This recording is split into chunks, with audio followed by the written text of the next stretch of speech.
Hi everyone, and welcome to our next interview in this three-part series. If you don't know me already, my name is Nikki Turner. I am a holistic life and business coach and also a passion priestess. But today I am interviewing the amazing Linda Pollock. And what we're doing on this series is we're going through the three archetypes that I feel are really coming forward in women today. So we've got the priestess, we've got the enchantress, and today we're going to be delving into what it means to work with our inner creatrix. So Linda is an amazing woman. She is the owner of Mindful Wishes Business Academy that has a range of different services, programs, and products. She is also an author, has written a book, and today we're just going to delve deeper into her work and what she is offering to women across the globe, because you've got a global business. It's really, really exciting. I met Linda probably about last year online in social media, was in our groups, was in our Loving Her page as well, really, really inspiring. And we managed to jump on a Zoom together to kind of chat. Linda is another amazing Scottish woman. We were quite shocked that we hadn't bumped into each other. It was one event that was happening, but definitely come from that same page of talking our truth and living on purpose. So today we are going to ask you some questions, Linda, really about your inner creatrix and how you have been working with her. But first of all, hello and welcome. Hi, Nikki. And thank you. I'm so grateful to have been selected for this. I've enjoyed watching some of the other interviews already, and it's just nice to be part of something that's helping empower people. Thank you. No, it's brilliant. And I'm just going to go straight in. I'm just because I Yeah, know of we'll course. Go for probably it. talk for Scotland, as they say. So first of all, when did you first realise the importance of having purpose? I really think for me, the whole journey of finding my true purpose started probably 6 years ago when I really fell into a period of losing my purpose and losing myself due to my circumstances. Mm-hmm. Quite often we attach our sense of purpose with our career.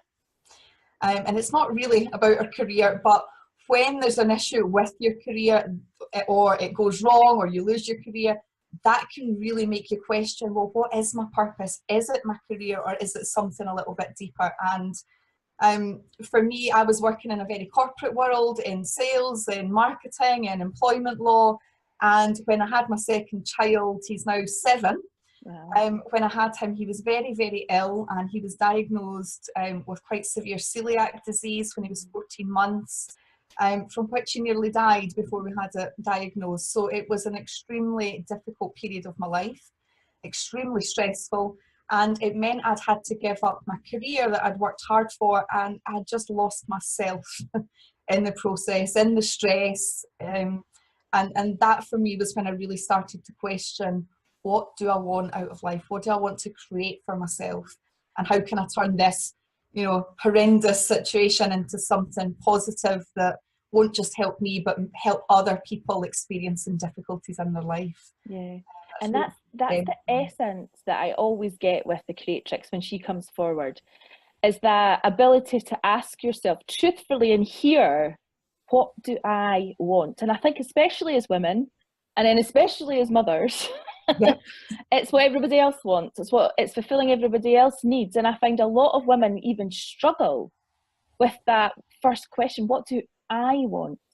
But that really does uncover, it's like the key to unlock where your purpose is. Yeah, and I think it's very, very closely attached to the question, who am I? Which, Mm-hmm. Everybody can lose that sense of who they are. But for women in particular, I feel we have so many different roles to play, so many different people's needs to look after, and we very rarely get to take off those hats and just be ourselves and sit with ourselves. And we can lose track of who we are very quickly. When we're not paying attention and living on purpose and living intentionally. Exactly. So you said it was about 6 years ago, when your son was little, going through all that. What was it that you wanted? I wanted, if I'm truthful, I wanted something to keep my mind occupied. I was thrown into this situation where, you know, I'd already been a parent first time round, and I had this big 14-year age gap between my children. I'd done the school runs, I'd been the mum that worked part-time because that's the only time she could afford childcare. And I'd been a single parent throughout that. So I'd struggled, you know, at the age of 21, I was in homeless accommodation, and that was my reality. And for years I struggled financially to pull myself up, you know, off of the breadline, like so many of us in Scotland in particular face when we're single parents and, you know, we're trying to juggle childcare and career.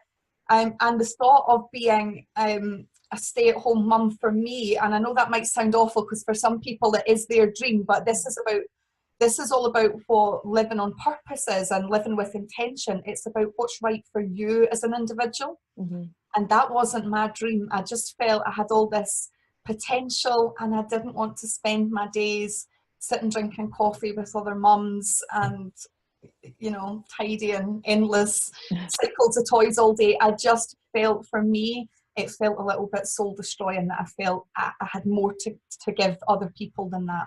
Yeah, definitely. And that is it, isn't it?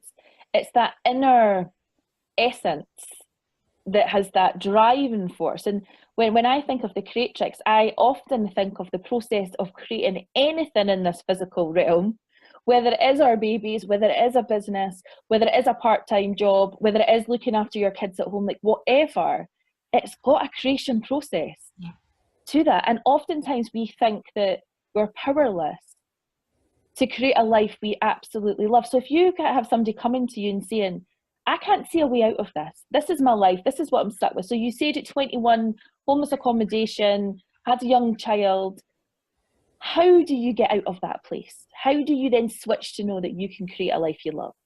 Yeah, I think for me, even back then, so that was before I really got on this sort of path that I'm on at the moment, but even at that young age at 21,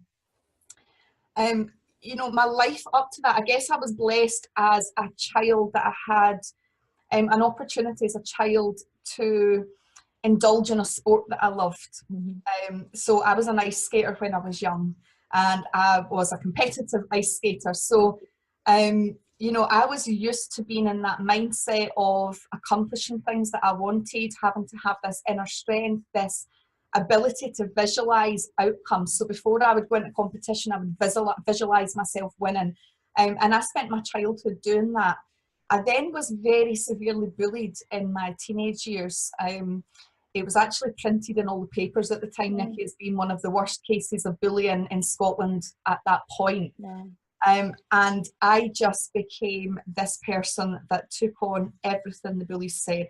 And my self-esteem was non-existent, my confidence was non-existent.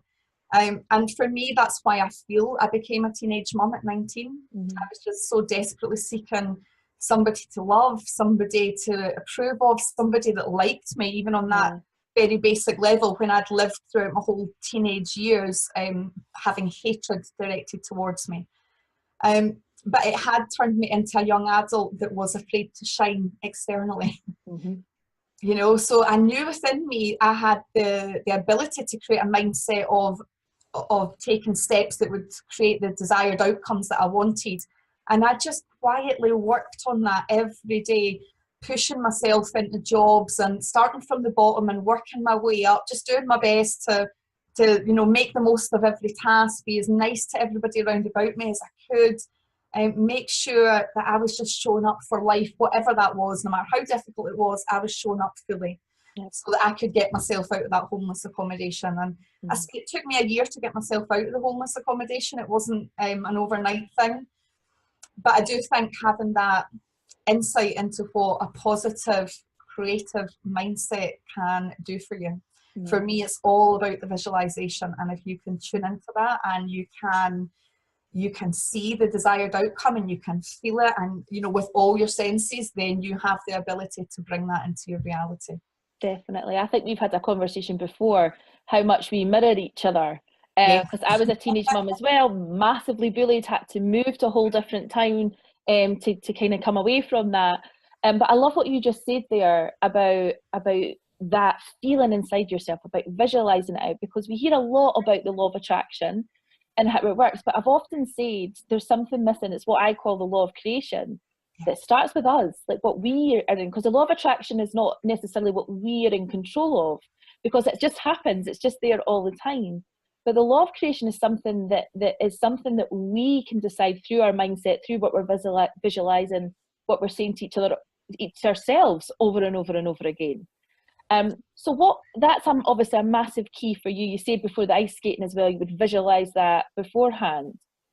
Is it having the visualization as well as the feeling that really brings the creation process together? Yes, I think so. It's definitely having the feeling. And for me, it's also, you know, using that creative energy and working with the universe. So not just sending out your cosmic order and saying, this is what I want in my life, but holding on to the vision, really absorbing and experiencing those feelings of what it is, you know, to have your desired outcome before it arrives, but then to be bold enough to take your own steps to make that happen. So to initiate the process and to play an active part in manifesting the life that you want. You have to be an active player in it. You have to take risks. You have to put yourself out there. You have to create the right environment round about you that allows your imagination and your creative ideas to flourish, and you need to allow them time to sort of percolate in your mind. And for me, practicing a mindfulness of sort and you know, living a more mystic lifestyle, if you like, where I'm really looking at this, the mind, body and spirit all working together, and just creating space in my life where I'm not busy all the time, where I don't multitask, which comes as a surprise to quite a lot of people who see me doing so many different things online, but I do one thing at a time. And that allows me just that calm of mind to focus and create on that one particular element. But being really active, it's not all about the visualization. You have to initiate things yourself, and you have to allow those creative ideas space to come through. Brilliant. And when you think about, lots of people go on about what they want. I want this, I want that, I want this. What is the difference between what they want and what their sole purpose is? Like, can you feel the difference? Like, it may be, I want new wallpaper for my living room, which is fine. That's absolutely whatever floats your boat. Yeah, go for it. But what is the difference in a feeling way or in a mindset way from something that you just want from a fancy point of view to something that you absolutely desire from a sole purpose? I guess for me, with what I've witnessed in myself, is that when we want something, I call them whimsical wants. So it's, you know, the external things, it's the material things, the things that improve our life and they make it more comfortable and they make it nicer, but they're not related to our soul calling. And there's nothing wrong. I manifest both into my life. And, you know, I'm sitting here in my dream house that I manifested, and, you know, the money, I focus on my income every month to make sure that I'm creating the life that I want. But for me, the deeper soul calling, they tend to come with more obstacles. So that feels like the difference. There's no block to me. The most simple thing I guess I manifest is my favourite parking space when I go shopping. Okay, so it's so basic, but I almost just use it to have fun and play with the law of attraction. So I manifest that, and there's never any roadblocks to it really. I don't get stopped by red lights. But when we are really wanting to live our purpose, it tends to be a calling, something that no matter how many times we fail at it, no matter how many other people around about us say that's not possible, you can't do that, people like you don't succeed at that, we get these blocks. And for me, that's part of your lesson here on life, is in order for you to live your purpose, you have to get yourself through all these emotional, mental and physical blocks that stand in your way. So they're harder to achieve and they come with more objections. Absolutely. And it is that, isn't it? That it's the growth purpose, the reason why our soul is saying this is the direction This is the direction that you are getting shown for you. And we're looking at it as the human beings with our logical minds and all the limitations and conditions that we've grown up with. And we go, that way? No thanks. Because we see that. But what we don't see is that through every failure, through every block, there's growth. There's so much growth. There's so much learning. You really get to know yourself inside and out. But a lot of the time, the F word comes up, and it's the failure word, where people go, well, I failed once, that's not the right. And I hear this a lot, that I was so excited about this. I felt really drawn to this path. I felt it was my purpose, but it didn't work for me. So therefore, it's not my purpose because I failed, and that's it. I'm going to go back to what I know. What would you say to these people? Failure is just part of the journey, and the biggest lessons come from the failures.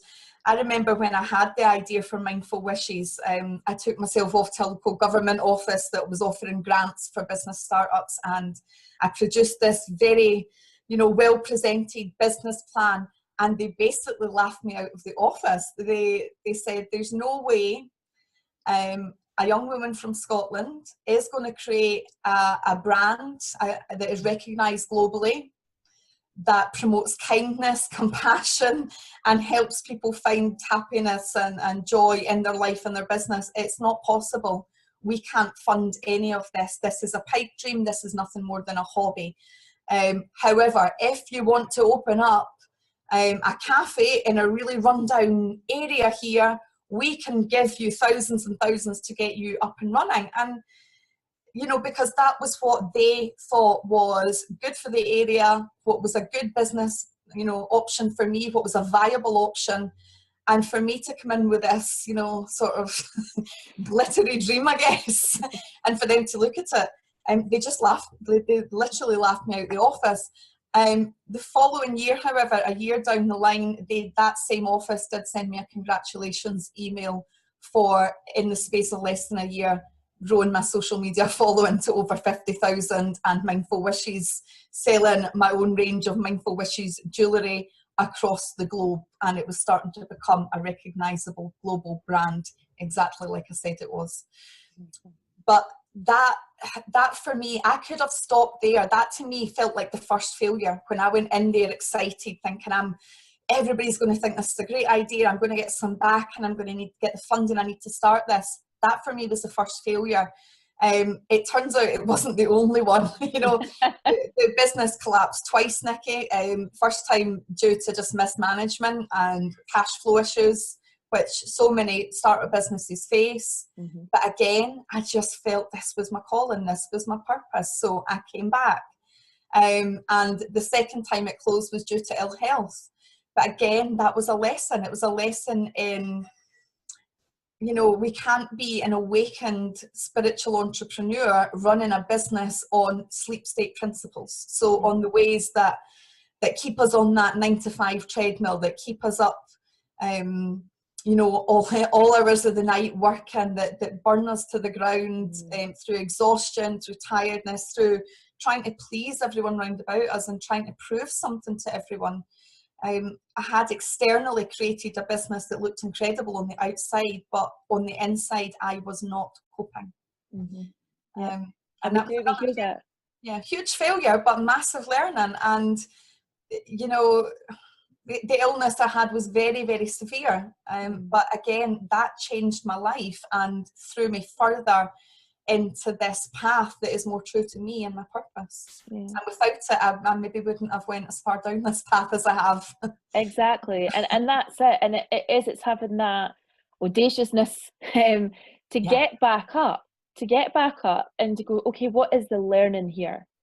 And still follow that purpose, even though you're feeling a bit wounded by it all. And sometimes you can go, I hate this. What am I doing this for? I mean, there's many times, like you, in my own business, I thought, why am I still doing this? Surely those doors shutting in my face are a sign to not do this anymore. But like you, there was something inside of me that went, don't you dare give up on this. Yeah, like this is something bigger than your logical mind can ever imagine what it is. And you talked there about the sort of awakened spiritual entrepreneur, and that's part of what this movement's about as well, is to really say that it can be done like this.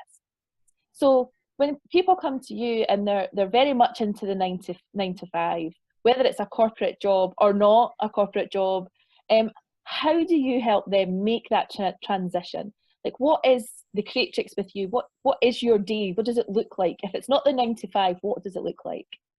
Yeah, well, it's very much a slower pace of life, I guess, because of the illness I had. You know, I had a very severe breakdown because of stress and grief and just doing far too much and exhausting myself. So I was left for a period of 3 weeks back in October 2015, where I had 17 stroke-like symptoms that stopped me walking, talking. It was just horrendous. But when I recovered from that, and I did that in quite a magical way through 2 fantastic healers who removed all 17 symptoms within an hour without touching me, after Western medicine couldn't help. That itself was, I felt like I'd been given a second chance. So I came back very determined to live life the way I wanted, to really create the business that I wanted to.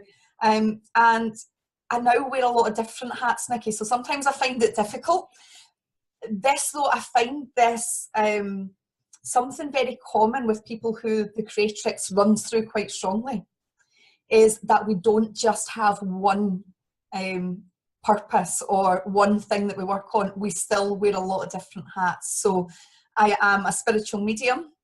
So some people, my day could be connecting with people around the world and doing mediumship readings.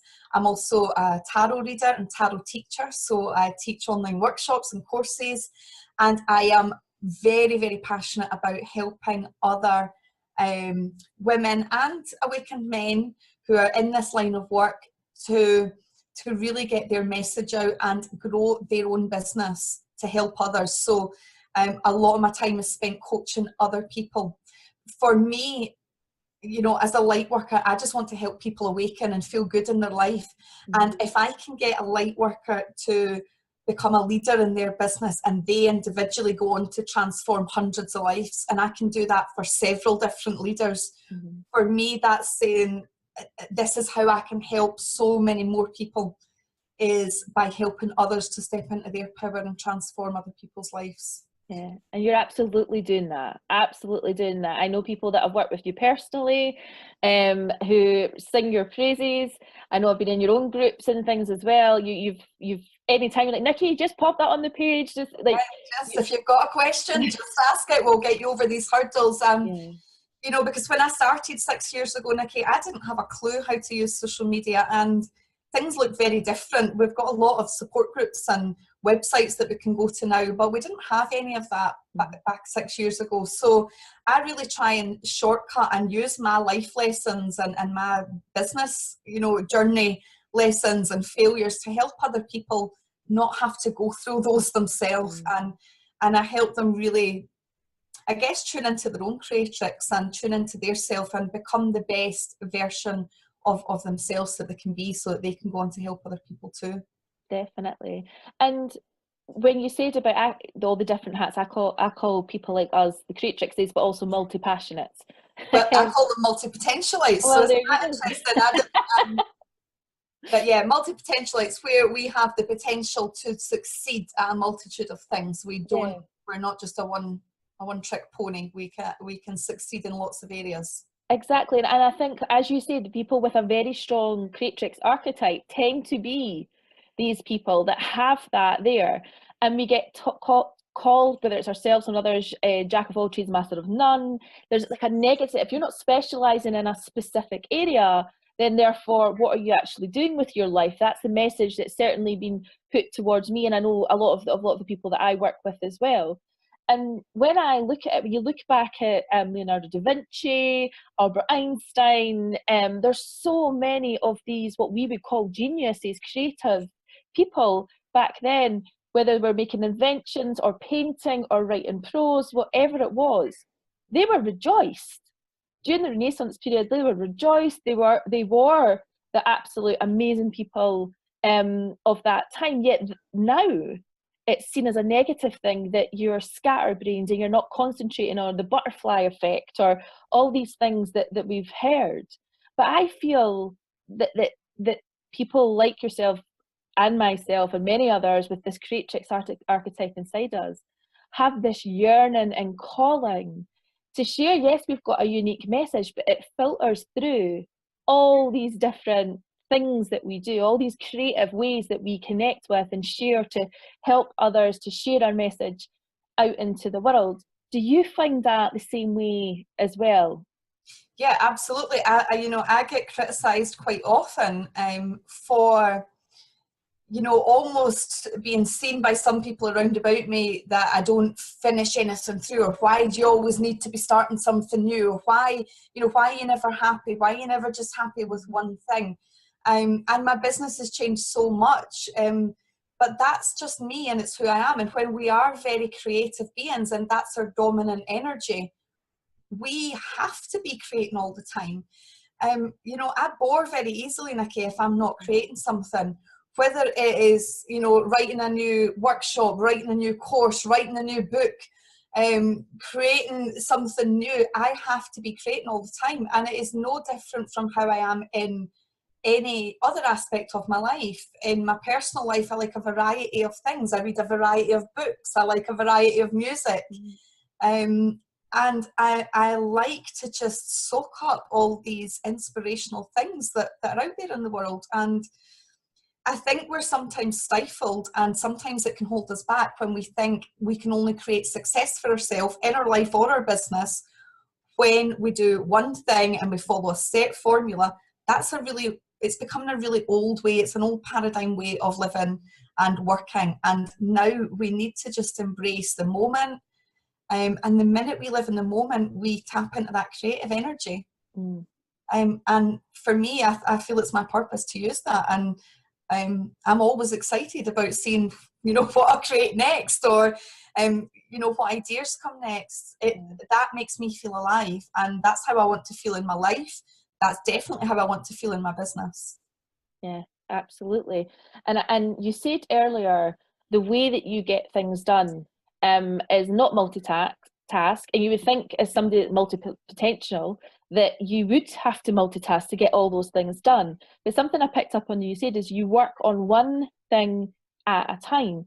So do you work on it till completion, or during a day do you have a set so many hours, or do you just intuit it? How is it that you do it?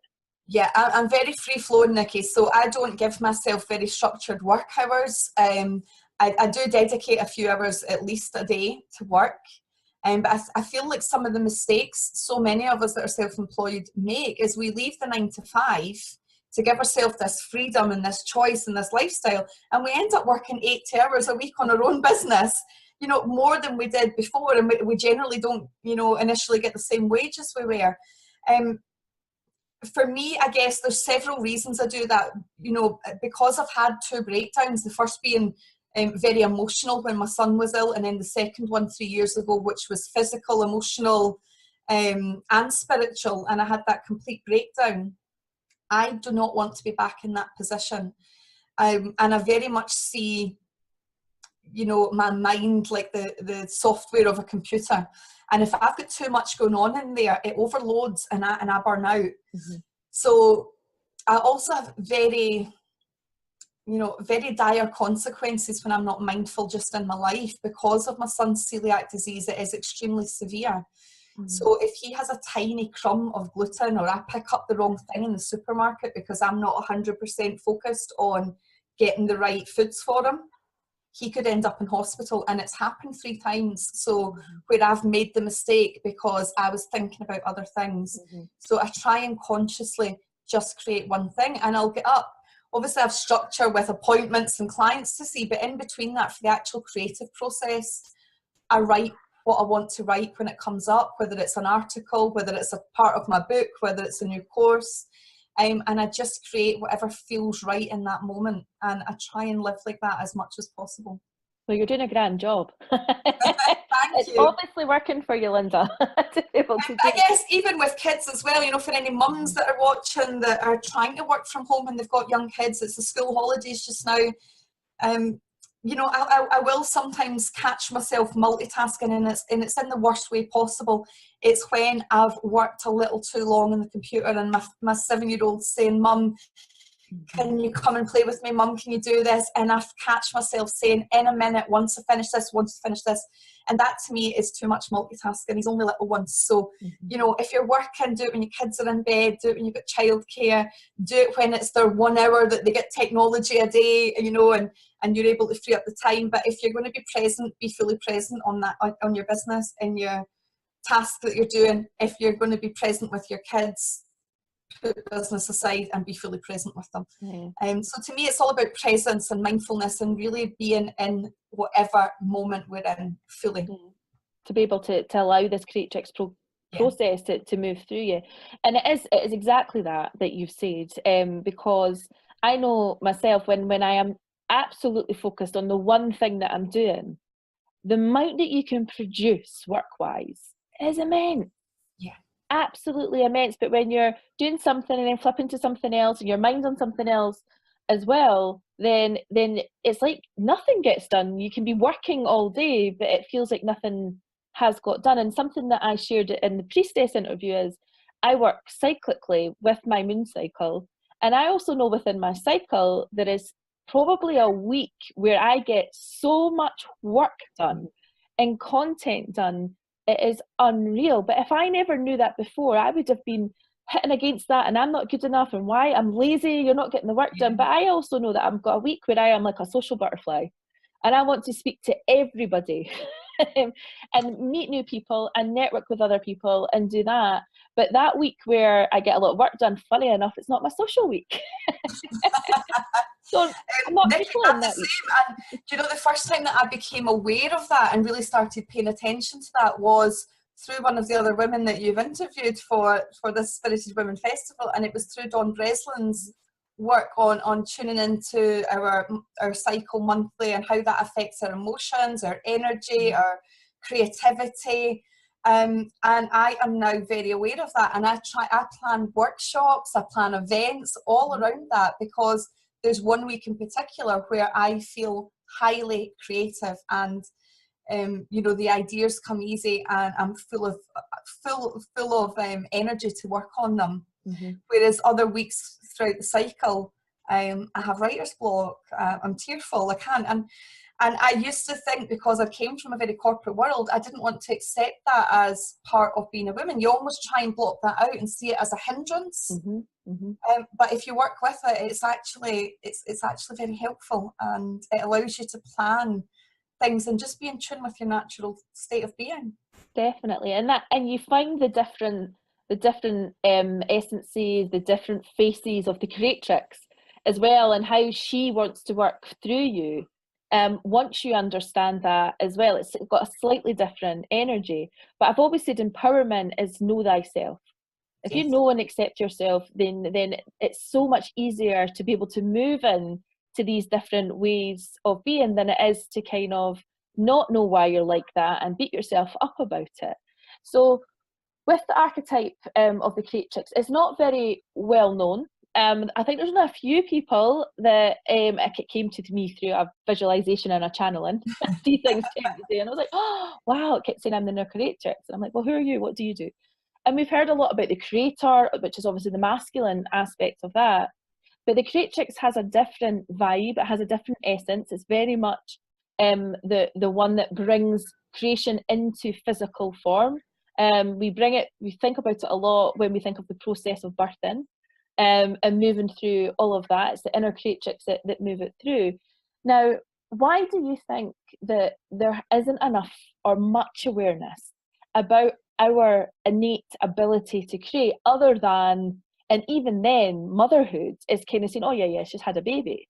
But if you think for it for a second, that creation process is an absolute bloody miracle. That it happened, and we just put it to a side. And we're doing that on a daily basis by creating into physical form from our thoughts, from what we're connecting with emotions and focusing on, into this physical reality every day. So why do you think it's still a bit seen as woo-woo and not to be taken serious when it's such a powerful force? I do think, Nikki, it's because we've had years of a patriarchal, society. I really do. That, unless your work is tangible, it's measurable in some sort of forum, it fits in a box somehow, or it's within the norms of society, then it's not a real job, and these things are worthless, and you shouldn't be spending your time, your money, or your energy, or your thoughts towards developing them. But for me, these type of businesses at the moment, we are getting tired of turning to medication for help. We are seeing, a global epidemic of depression, anxiety. And for me, it is because we've lost touch with our creative side. We've lost touch with who we are. And we've lost touch with the world around about us. We spend so much time digitally connected. So any of the things that I create, and even the women that I help, they are all creatrix, and they are very much embodying that creative process that's in birth or in motherhood, that very feminine energy, where we're nurturing others, we're caring for others through our work, through our creations. I don't create things to teach people how to do something on its own. I create things to help people find themselves, to experience joy, to discover who they are, to discover the best version of themselves. That's all the things we want for our children, if we look at it in that way. Mm-hmm.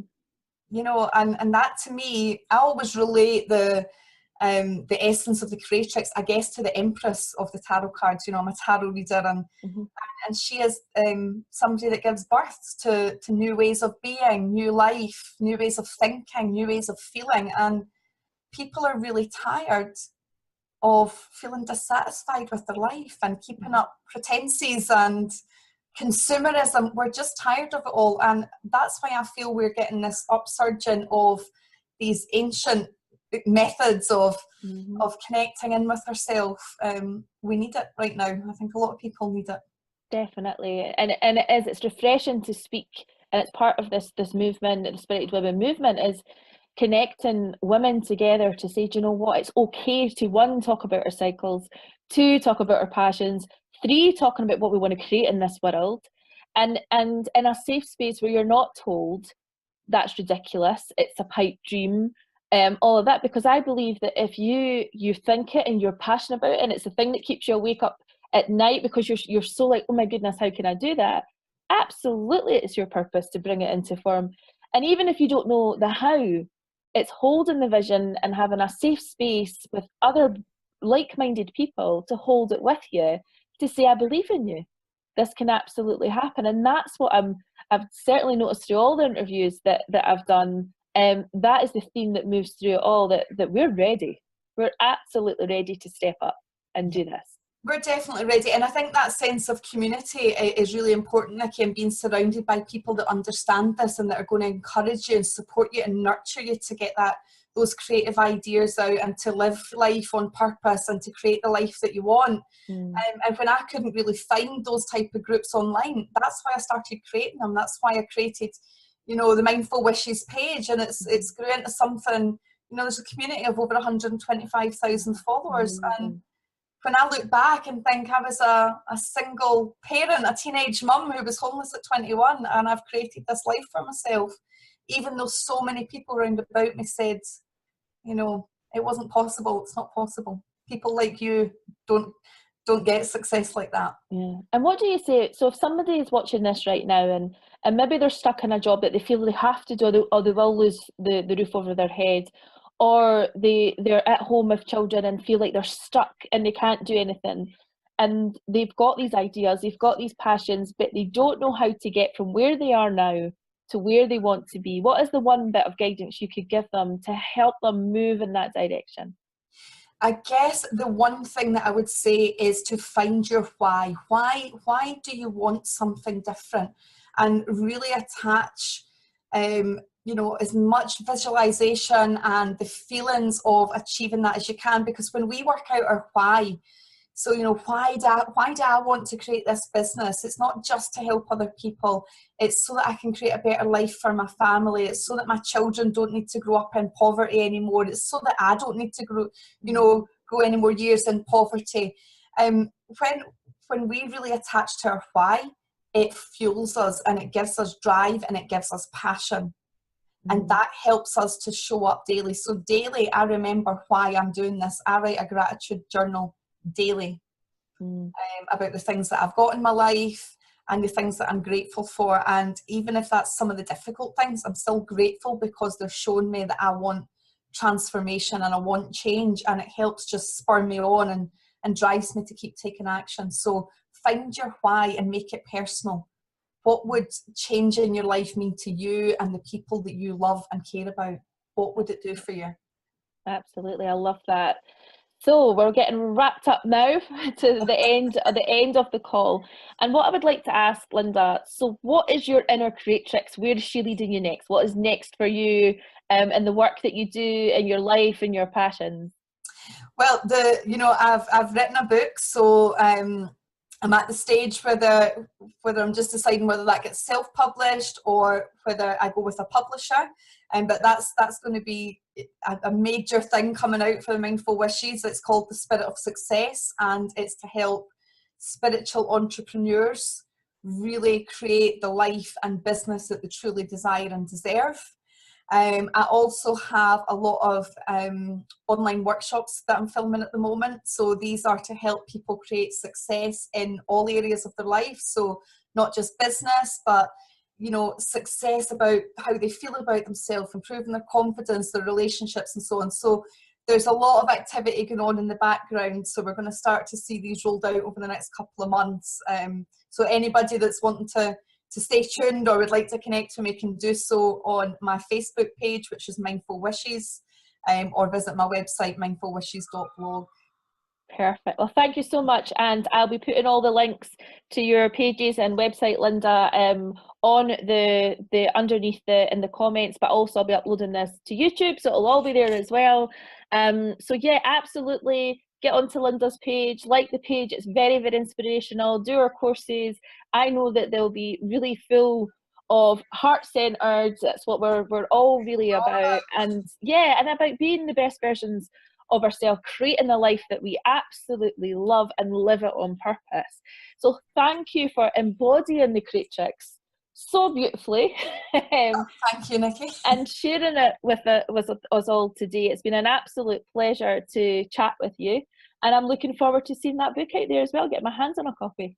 Thank you very much, Nikki. Take care. Thank you so much. Bye. Bye.